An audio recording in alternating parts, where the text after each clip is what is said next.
মাস পড়ে গেছে। তো এখন আজকে আমি যে রেসিপিটা শেয়ার করব সেটা একটা পিঠের রেসিপি শেয়ার করব। তো চলুন দেখে নিই আজকের পিঠেটা আমি কিভাবে বানিয়েছি। একটু অন্যরকম, একটু অন্য স্বাদের।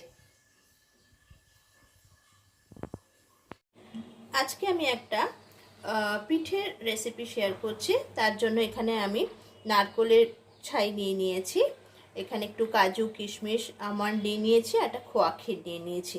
এই সব কিছুকেই আমি ক্রাশ করে নেব।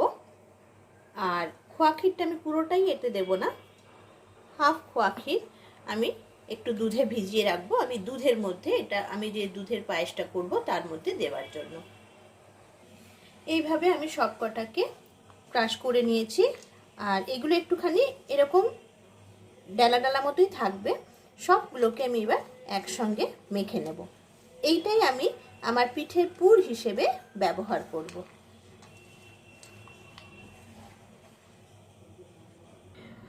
বাকি যে আমি খোয়া ক্ষীরটা তুলে রেখেছিলাম সেটাকে একদম এরমভাবে ভেঙে গুঁড়ো করে নেব। নিয়ে এটাও একটু দুধ দিয়ে ভিজিয়ে রাখবো। এখানে আমি একটা জল গরম বসিয়ে দিয়েছি, তার মধ্যে 3 চামচ পরিমাণ একটু চিনি দিয়েছি। এর মধ্যে আমি 250 মতো কাঁচা সুজি দিয়ে এটাকে একটা মণ্ড তৈরি করব। সুজিটা যখন এরকমভাবে হয়ে আসবে, গ্যাসটা বন্ধ করে এটাকে আমি ঠান্ডা হতে রেখে দেব। এই দুধে ভেজানো খোয়া ক্ষীরটার সঙ্গে আমি আরও যেটা অ্যাড করব সেটা হচ্ছে একটা ছোট গুঁড়ো দুধের প্যাকেটটা পুরোটা দিয়ে দেব। এটাকেও ভালো করে ভিজতে রেখে দেব।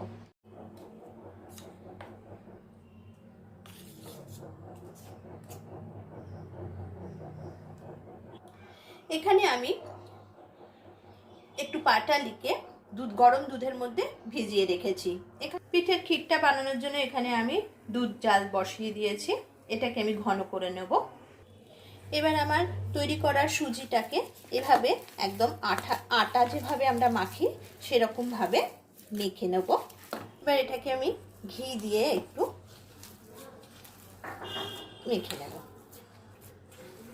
এবার এর থেকে লেচি কেটে কেটে আমি পিঠেটা বানানো শুরু করব।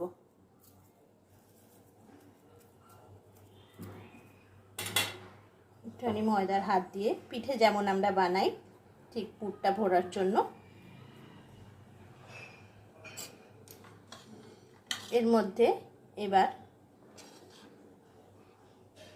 যে পুরটা বানিয়েছিলাম সেটা দেব, দিয়ে এটাকে বন্ধ করব।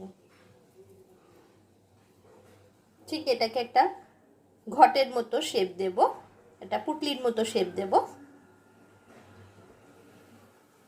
এভাবে প্রত্যেকটা আমি পিঠে তৈরি করে নেব।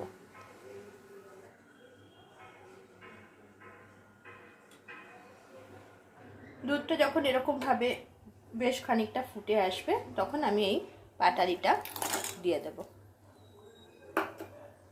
দিয়ে এবার ফুটতে রেখে দেব। এখানে সবকটা পিঠে বানানো আমার হয়ে গেছে। এবার এগুলোকে আমি একটা ঝাঁঝরির ওপরে একটু ঘি গ্রিস করে নিয়ে এগুলোকে আমি ভাপে বসাবো। এইভাবে সবকটা পিঠেকে আমি ভাপে বসিয়ে দিয়েছি। এবার ঢাকা দিয়ে আধ ঘন্টার মতো ভাপে রাখবো। এদিকে আমার ক্ষীরটাও হয়ে এসছে। এর মধ্যে আমি এবার আমার এই মিল্ক পাউডার আর ক্ষীরের যে মিক্সটা করেছিলাম সেটা দিয়ে দেব। আমি ক্ষীরের মিক্সটা দিয়ে দিয়েছি এর মধ্যে। এবার আমি এটা যতক্ষণ না ঘন হচ্ছে ততক্ষণ ফুটতে দেব। পিঠেটা আমার ভাপানো হয়ে গেছে। এবার সব পিঠেগুলোকে আমি এরকম তুলে নেব।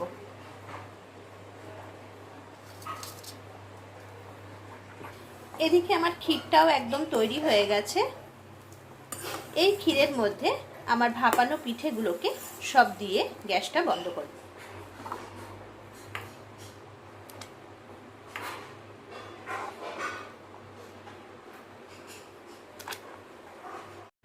আমি সবকটা পিঠেকে এরকম ক্ষীরটার মধ্যে দিয়ে দিয়েছি।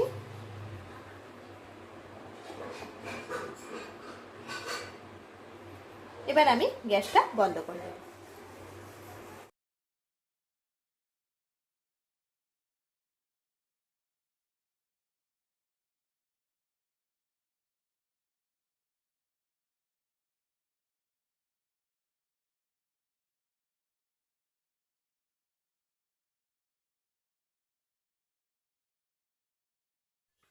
আমার পিঠেটা একদম হয়ে গেছে।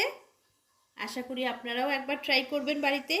আর কেমন হয়েছে আমাকে অবশ্যই কমেন্ট করে জানাবেন। আমার সঙ্গে এতক্ষণ থাকার জন্য থ্যাংক ইউ।